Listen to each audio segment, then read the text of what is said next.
सर्वधर्मीय सामुदायिक विवाह सोहळा बाबांच्या पुण्यनगरीमध्ये सुरू करत असताना हे सामुदायिक विवाह सोहळ्याचं 25वं वर्ष आहे. या 25व्या वर्षामध्ये आतापर्यंत 2400 मुलींचे वधूवरांचे लग्न पार पाडण्याचं काम आम्ही केलेलं आहे. यामध्ये हिंदू पद्धतीने असेल, बौद्ध असेल, मुस्लिम असेल, या सगळ्या प्रकारचे लग्न आम्ही सातत्याने शिर्डीच्या त्या सर्वधर्मीय सामुदायिक विवाह सोहळ्यामध्ये पार केलेलं आहे.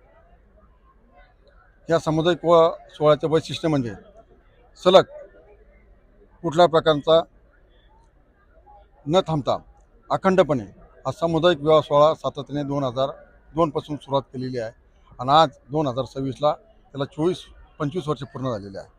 या 25 वर्षामध्ये जे सुरुवातीला 2002 मध्ये सर्वधर्मीय सामुदायिक विवाह सोहळ्यामध्ये जे सुरुवातीला लग्न केले होते 2002, 2003, 2004ला त्या वधूवरांच्या मुलांनी ह्या सामुदायिकमध्ये लग्न केलं.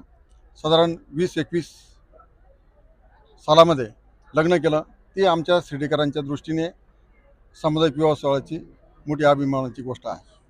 आणि हा विवाह सातत्याने करीत असताना ह्या सामुदायिक विवाह सोहळ्यामध्ये कुठल्या प्रकारचा दुजाभाव न करता सर्वांना सारखी लग्नामध्ये कसा आनंद भेटेल यासाठी सातत्याने प्रयत्न केलेला आहे.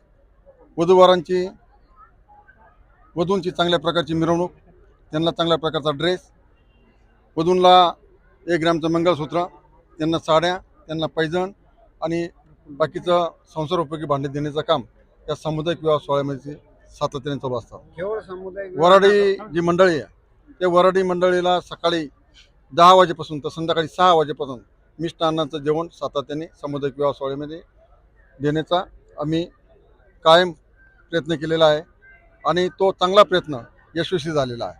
या सामुदायिक विवाह सोहळ्याचं वैशिष्ट्य म्हणजे आत्तापर्यंत या सामुदायिक विवाह सोहळ्याचे स्वागताध्यक्ष म्हणून नामदार राधाकृष्ण विखे पाटलांनी भूषवलेलं आहे आणि सातत्याने त्यांनी या कार्यक्रमाला हजेरी लावलेली आहे. यामध्ये पहिल्यांदा मुस्लिम समाजाचे लग्न होतात, नंतर बौद्ध समाजाचे लग्न होतात आणि हिंदू संस्कृतीप्रमाणे तिसरं लग्न आपण करतो आहे. आणि ह्या सामुदायिक विवाह सोहळ्यामध्ये वधूवरांच्या ज्या अपेक्षा आहे त्या पूर्ण करण्याचा आपण सातत्याने प्रयत्न केलेला आहे.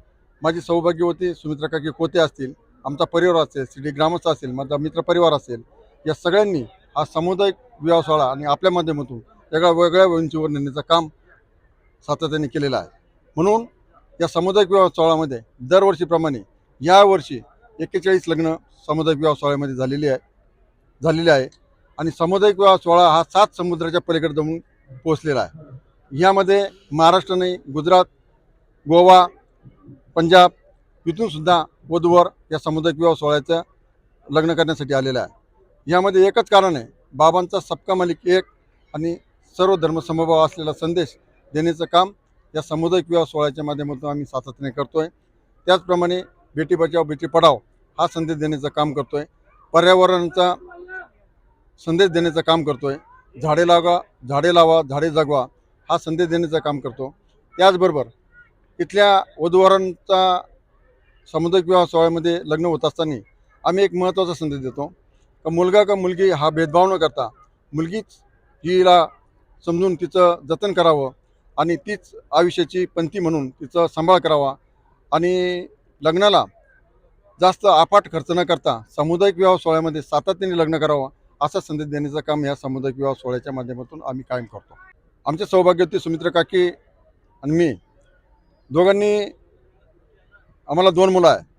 मुलगी नसल्यानंतर दुसरीची जी मुलगी असेल ती आपली समजून तिचं सामुदायिक विवाह सोहळ्यामध्ये कसं चांगलं लग्न करता येईल, तिच्या चेहऱ्यावर कसं समाधान होईल, तिच्या आईवडिलांना कसा आनंद होईल, त्यांच्या घरच्यांना कसा आनंद होईल हा सातत्याचा प्रयत्न आमचा या सामुदायिक विवाह सोहळ्यामध्ये आहे. मनातून एकच भावना आहे की 2400 मुलींचे आत्तापर्यंत लग्न करताना जो आनंद भेटला तो सर्वस्व आनंद आहे आणि त्यांच्या आईवडिलांना जो आनंद भेटला, त्यांच्या चेहऱ्यावर जे हसू भेटलं त्या सामुदायिक सोहळ्यामध्ये पाहायला भेटलं तो खरा आनंद आहे.